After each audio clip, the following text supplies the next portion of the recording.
All right, welcome everyone. We'll call this Monday, August 18th, Airway Heights City Council meeting to order at 5:30 PM. Please rise for the Pledge of Allegiance.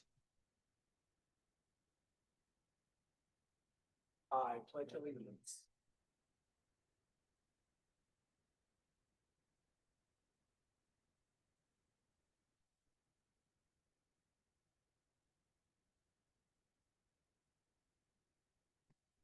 All right, thank you. And remember, one of our council mottos, be open and honest. Roll call, please. Chair Bowman, Vice Chair Perry, Present? Hank Beinecker, Here. Bill Campbell, Here. Dave Millay, Present. Jesse Camacho, Jennifer Morton. Present. Let the record show the following staff are in attendance: City Manager Albert Tripp, City Attorney Dan Gibbons, Lieutenant Jake Keith, Public Works Director Catherine Miller, Planning Director Heather Troutman, Parks and Rec Director JC Kennedy, Assistant Clerk Treasurer Tanya Dashiell. All right, thank you, Ms. Dashiell. Council, what would we like to do about the absence of Chair Bowman and Mr. Camacho? Move to excuse. Got a first by Mr. Beinecker. Do I have a second? Second by Ms. Morton. Any questions or discussion? All those in favor? All those opposed? And that passes unanimously 5-0, approving the absences. Moving on to agenda approval, there is one addition. The funding request for Craig Road pavement spot repairs. We will go ahead and make that the new item L to move our ordinance first read of the budget amendment to item M. Other changes, council, what would we like to do about tonight's agenda?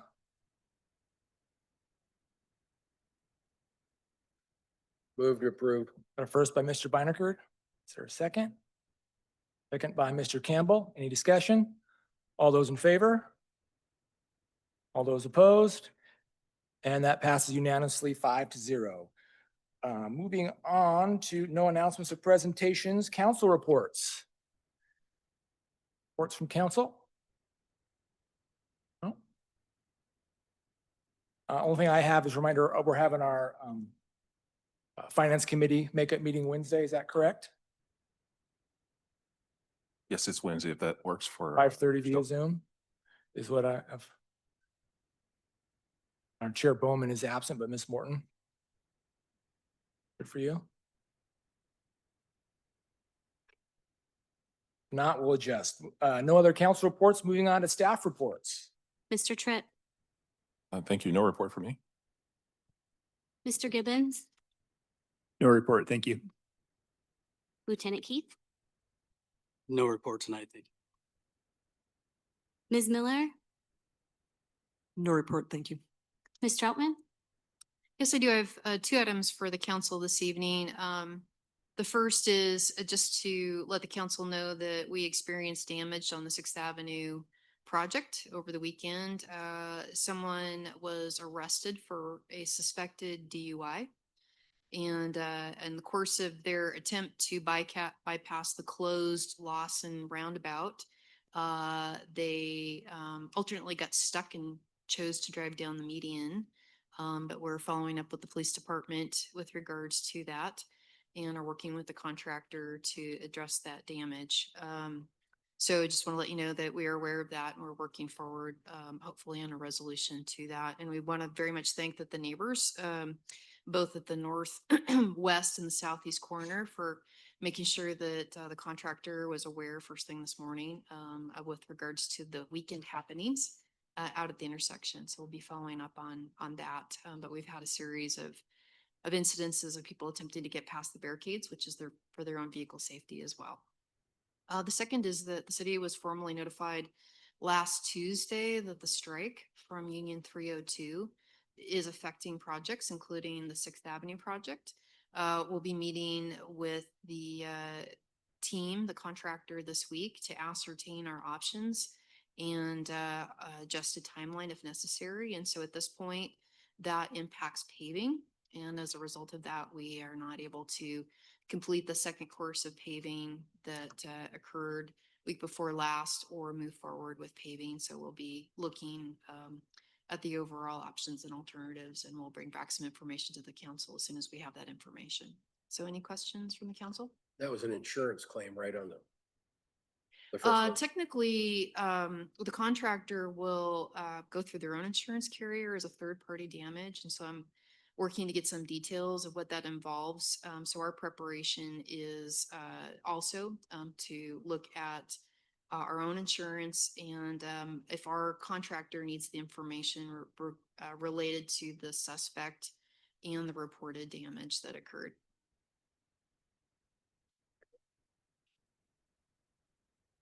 Any other questions? And so I did just come in from the field, Hank. That's why I got boots on. Thank you. Mr. Kennedy? And I do not have a report. All right, thank you, Ms. Dashiell. That concludes staff reports. No call for public hearings. Moving on to the consent agenda. Item A is the approval of minutes from the city council meeting for August 4th, 2025. Item B is the approval of minutes for the city council study session on August 11th.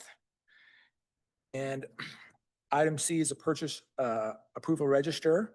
The amount of to Payne Hamlin in the amount of $42,101.50. And new item to get back on track is an accounts payable register, which is in the amount of $459,480.41.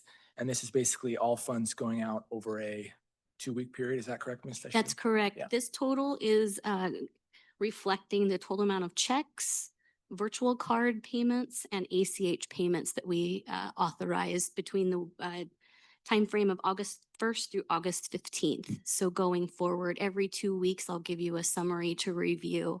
And that is in all of your packets. The supporting documentation, you'll get those every 2 weeks for review. And this is something that we did a very long time ago. I don't know why it fell off the agendas, but we'll get back to doing that for proper oversight. The state auditors will be very happy to see that. All right, thank you. Council, what would you like to do about the consent agenda? Move to approve. Got a first by Mr. Beinecker. Is there a second? Second by Ms. Morton. Any comments or discussion? All those in favor? All those opposed? And that passes unanimously 5-0. All right, moving on to first action item E, 2026 State Legislative Agenda. Mr. Tripp. Okay, thank you very much, Chair Perry. Council, this item is the a proposed action item tonight. You'll recall from last week's discussion, there was an introduction of a proposal for your state legislative agenda. This is something that you cycle through each year wherein you identify priorities you'd like to take to the Washington State Legislature to ask for assistance. We noted over on past Monday that this was a short session, which is going to be 60 days. And as such, the request is usually somewhat limited, constrained by funding. So the proposal was to be between $250,000 and $500,000 based on a recommendation from the city lobbyist. At our last week's meeting, we discussed several different opportunities, and I have to say I really appreciate the discussion and the ideas that flow from that. That included the addition of another project that wasn't previously listed there, to include the intersection improvements at Hayford Road and McFarland to address the safety concern that's emerging there. It also culminated in additional conversations about the timing for the generators at different sites. Within the list of recommendations, there was a proposal for a generator at the Recreation Center, then one at the City Service Campus. And just through subsequent conversation, subsequent discussion, it became apparent that the one at the Rec Center is probably best to wait upon, to pause, and allow us to do a formal assessment on it, to determine both the loads and then also to plan for some additional equipment that would be utilizing that generator as well if one is ultimately placed there. So with that being said, we're actually recommending that that one come off of the list for city council consideration. Given the discussion from last week's meeting, I did make a few different recommendations for 3 different scenarios that I asked the council to consider in terms of building out your agenda for next year. And they included prioritizing 3 projects. In each of these 3 scenarios, the Hayford-McFarland intersection design is on each of the scenarios. So that is a recommendation that the city council pursue along with the backup generator for the city service campus. With that, I'll pause for any questions or comments that the council may have. Comments from council about the scenarios or your opinions? Campbell? On the topic of the emergency operating center, sorry, on the topic of the emergency operations center, I don't disagree with its emerging need. I think it's something that the city will eventually need. However, based on the conversations during the work session or the study session, it didn't seem like this plan was very well fleshed out. So I would like to offer a motion to table the discussion of the EOC and push that over to the Public Safety Committee for them to look at and report back. All right, there's been a first by Mr. Campbell to table the Emergency Operations Center discussion to move to Public Safety Committee. Is there a second?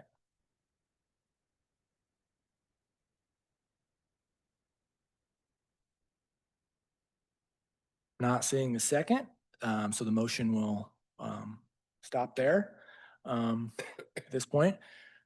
And looking at the scenarios, I know last week, my opinion was that the Emergency Operations Center was not quite as a need as far as its main use, in my opinion, would be for natural disaster scenarios. And we kind of discussed that we're very low risk for that. And seeing Mr. Tripp's comments now about the backup generator for the rec center not being needed, I would think that scenario one minus that, but including the backup generator for the city services campus, which would include obviously fire at this point, eventually police. If there is a power outage, we do want to keep power on there. So that would be my thoughts at this point with those options. Council had any other ideas?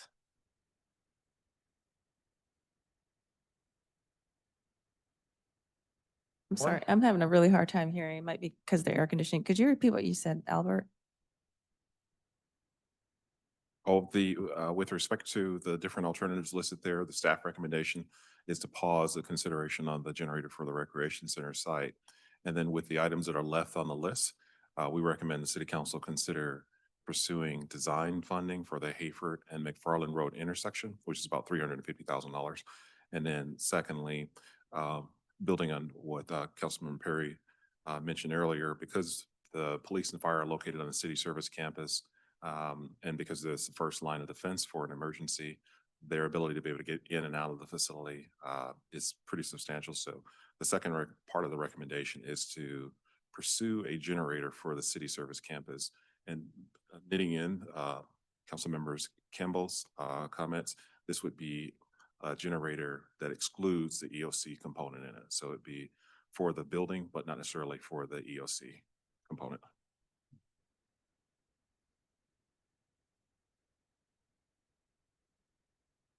So to recap, for those out in the public who may not see, we had basically a recommendation to limit our ask at the next legislative session, 2026, to no more than $500,000, not to overextend and ask for too much and end up, with nothing or not getting our priorities that we really need. So, as again, I in the opinion of going scenario one in our council packets minus item 5, which is the backup generator for the rec center. On Mr. Tripp's recommendation, it's not quite fleshed out on how that's going to work. So that would include the backup generator for the city services campus for a total of $71,873 to propose to the legislative session in 26, and the Hayford and McFarland intersection design candidate for potential grant funding as well, but a $350,000 ask for the session next year for a total of $421,873.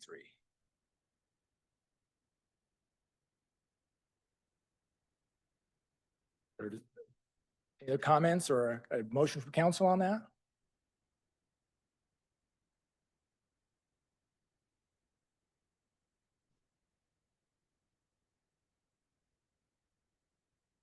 All right. It's been moved by Mr. Campbell for that stated scenario. Is there a second? Second by Ms. Morton. Any further comments or questions? All those in favor? All those opposed? And so that'll pass 4 yays, no yays, and 1 abstention for the record. Mr. Malay has stepped away from his Zoom camera there. All right, so that takes care of item E. Moving on to item F, the ambulance service contract, and this will be Mr. Tripp.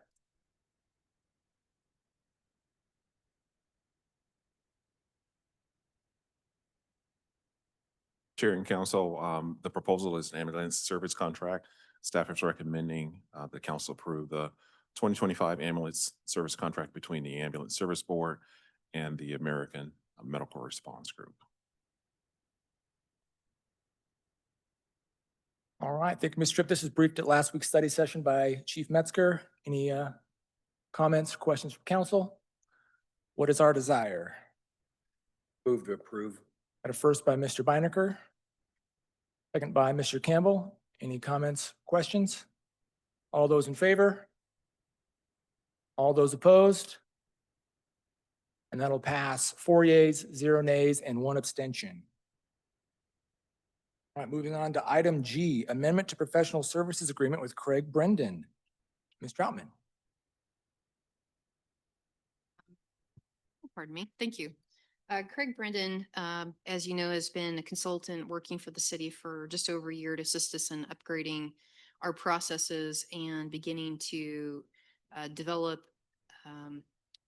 the methodology by which we would address land use related issues that are non-compliance with the code. So those include public works, planning, building issues. And we're seeking for a small extension through the end of the year for his services to, number one, assist with hopefully closing out some cases that he began for us this fall. And number two is to work on some additional projects so that projects which we've identified during some of our briefings to the city council. We've had 2 of them so far, kind of talking about current cases and future cases, which include some areas where we have a large amount of non-compliance, where it is just an individual owner, where we need to consider multiple owners and treating them consistently, as well as the method at which we'd approach that. And so we're asking for this extension from June through December of this year for those services for about 1 day a week of work in order to work on those 2 project areas. So that's non-budgeted, right? That is not within the budget for the general fund, but we have funds that were found within the waste, Fund 135, the solid waste fund. solid waste fund on the briefing sheet. And it was just under, I believe, just around $14,000 total impact to the budget. All right, thank you, Ms. Troutman. And I will say, Mr. Brennan has been a great service to the city some weeks back. Any members of the public interested, there was a great presentation to us at a study session of before and after pictures of numerous code violations. And it's, for those, you don't get out on it, there's quite an underbelly of some hazardous things going on. So to have his services continue and also train the next new staff member, I think is a great service for our. Thank you. That is a good point that we have hired a permanent person, and that work, the newer cases have transitioned over to Nicole Montano, our code compliance officer, and Craig and Nicole continue to work together, and also with police department, Corporal Johnson, on a variety of projects, which you've seen kind of the preview of. Comments, questions from council? What is our desire? Mr. Beinecker? Move to approve. Have a first, but Craig's, yeah, Craig's background is second to none. I mean, we're lucky to have him. excellent. But first by Mr. Beinecker. Do I have a second? Second by Ms. Morton. Any further questions or comments? All those in favor? All those opposed? And that passes with 4 yeas, 0 nays, and 1 abstention. All right, moving on to item H, the acceptance of the SRTC grant for US2 pedestrian and safety project. Mrs. Troutman. Well, thank you very much. This was also briefed last week. We applied competitively with other communities in Spokane County for available dollars for the Spokane Regional Transportation Council capital funding program, which runs from 27 to 2029. Projects that are eligible are required to be federally classified or functionally classified as a type of collector or arterial. And it also requires an exhaustive multi-criteria which the SRTC has adopted in order to monument our regional goals for transportation, which include safety, congestion management, freight movement, as well as issues with regards to meeting basic requirements for design, et cetera. Within the category of ready for development, this project originally had been nominated probably at least 3 or 4 years ago. I'm looking at Albert to try to remember how far ago we started applying for classification. And this project has been moving up the line and made it second overall in our community for funding. And we've been provided an award letter, which is in the packet, for $5 million. So it's one of 2 projects that were nominated for that amount, which is the highest amount in the county for a project, because US2, of course, is on our state freight system. It is an arterial, and we had invested in the design through grants that we received, have been working on for the past 2 years. And so we're asking for the city council to authorize signature on the award letter and accept this $5 million grant toward construction, which would be for construction between Lawson and Lundstrom along US2. Any questions? As I said last week, I think this is very exciting. It's been waiting for this some time, $5 million. And, you know, as everyone is lived in the city and has seen, east of Garfield has been tremendous growth, but unfortunately our downtown corridor has been in some stagnation for some years. So this will be several years down the line to see some you know, groundbreaking happen, but this is a great first start to hopefully revitalize our downtown after the Oaks has moved, and it could be a good shot in the arm, in my opinion, and great news on the horizon. Beinecker. Move to accept the grant. I have a first by Mr. Beinecker. Do I have a second? Second by Ms. Morton. Any further questions or comments? All those in favor? All those opposed? And that'll pass with 4 yeas, 0 nays, and 1 abstention. Thank you. Outman. Moving on to item I, the sole source suppressor equipment designation from Hux Works is how you pronounce it. Lieutenant Keith, I said the same thing last week. Hux Works. Thank you, Chair Council. I was able to brief on this last week at the study session. We're requesting council's consideration to approve our move to switch from the Yankee Hill machine suppressors to the Huxworks suppressors for improved officer safety. All right, Mr. Beinecker. Move to approve. I have a first by Mr. Beinecker. Second by Mr. Campbell. Any further questions or comments? All those in favor? All those opposed? And that'll pass with 4 yeas, 0 nays, and 1 abstention. Next, item J, the withdrawal of the 16th Avenue Street vacation. Miller. Thank you, council. So our applicant was made aware of an error in their legal description, which effectively brought in property owners that were not part of the vacation in terms of ownership. And so the applicant chose to withdraw the application. They'll come back at a later date with a fixed description and a new application to start the process over. So the action is to obviously cancel the September 2nd hearing and obviously the readings that were leading up to that. And no action is required upon council this evening. I don't Correct. believe so. There's nothing to act. All right, nothing to act upon. Unless there's any questions or comments on the matter, we'll move on. The only, I should say, I guess the only thing we may, and I will remember for September 2nd is just to state perhaps at the beginning of the meeting that And the applicant did notify, we had them have reader boards about the hearing. They've gone since then to notify it's been canceled outside as well. Thank you, Ms. Miller. Moving on to item K, the LTAC funding authorization. Mr. Kennedy. Thank you, Deputy Mayor Perry. We did have an opportunity to brief the council on this request at the study session last week. There have been no changes to that, so staff is requesting, the city council authorization to apply for grant funding from the Lodging Tax Advisory Committee for M&O at the Rec Center. All right, thank you, Mr. Kennedy. We were briefed last week. Questions or comments? What is the desire of council? I have a first by Mr. Campbell, second by Mr. Beinecker. Any further questions or comments? All those in favor? All those opposed? That passes with 4 yeas, 0 nays, and 1 abstention. All right, moving on to item L, the new item L, which is a funding request for Craig Road pavement spot repairs. Ms. Miller. Thank you, council. So last Monday at study session on the 11th, we were planning to move forward with a bid to repair the 4 locations currently out there as a spot repair to get us through the winter.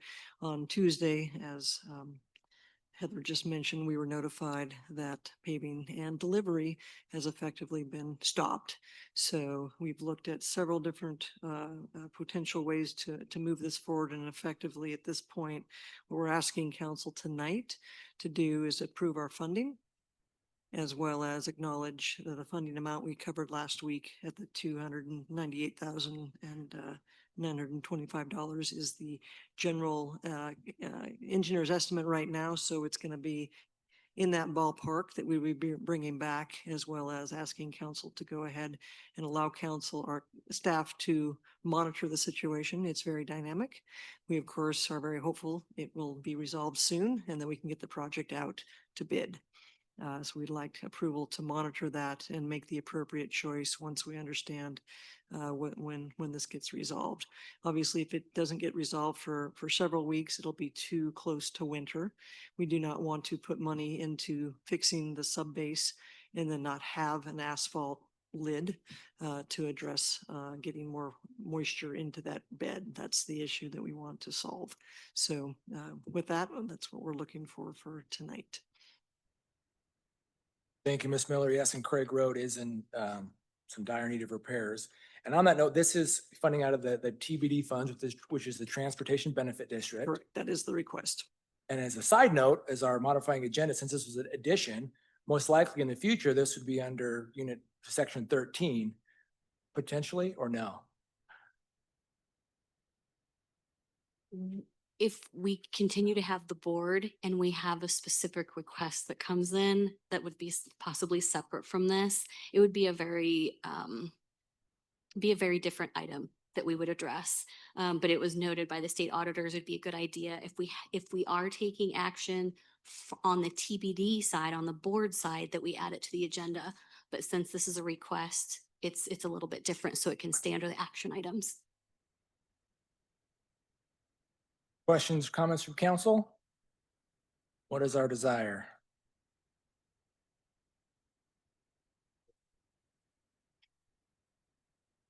Move to approve authorizing funding for the Craig Road pavement spot repairs.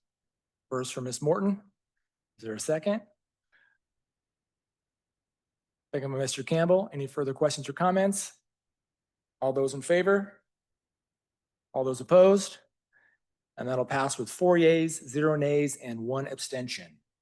Thank you, council. We will keep you informed, obviously, as this dynamic situation keeps changing. Thank you, Ms. Miller. Thank you.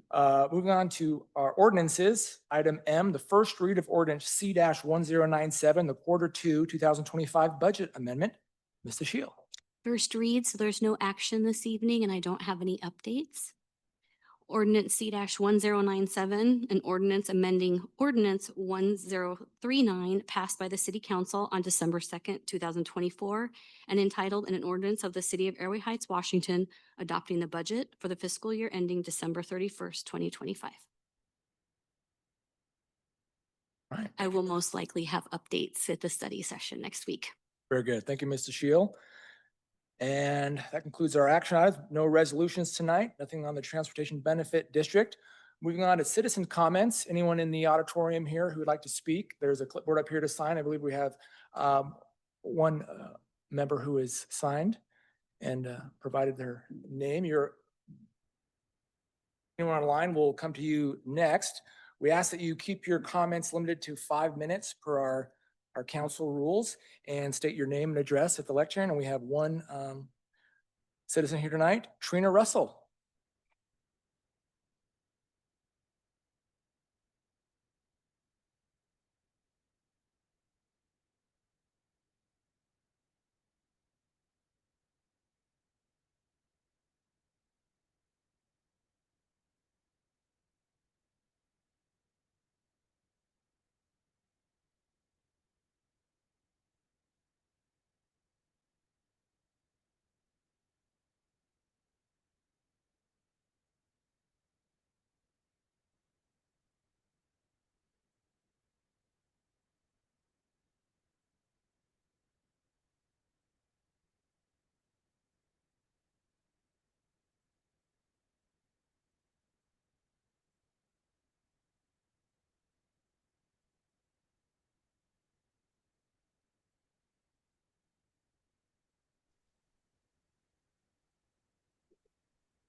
Ms. Russell, any questions for council? All right, thank you. No one else in person here? Are there any comments desired to be delivered via Zoom? Not seeing anyone. On from citizen comments, Ms. Tripp? Mr. Chair, I wanted to circle back to the proposal that Councilmember Campbell referenced earlier about the EOC being analyzed by the Public Safety Committee. I know it wasn't part of the actual legislative agenda, but I wanted to see if the council was interested in having that go to committee. That's another ad hoc committee the council has, and specific questions around that or analysis around that, that would be the body that would deliberate on that and then come back with a recommendation to the council. Yeah, I think it's a good idea. I don't think that requires our action, but as far as the members of the Public Safety Committee want to take that up. Comments from council on that matter?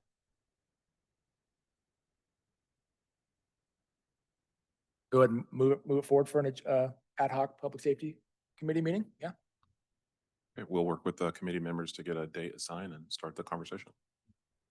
All right, moving on. No calls for workshop, no calls for an executive session. In that case, we will move to adjourn tonight's meeting at 6:02 p.m.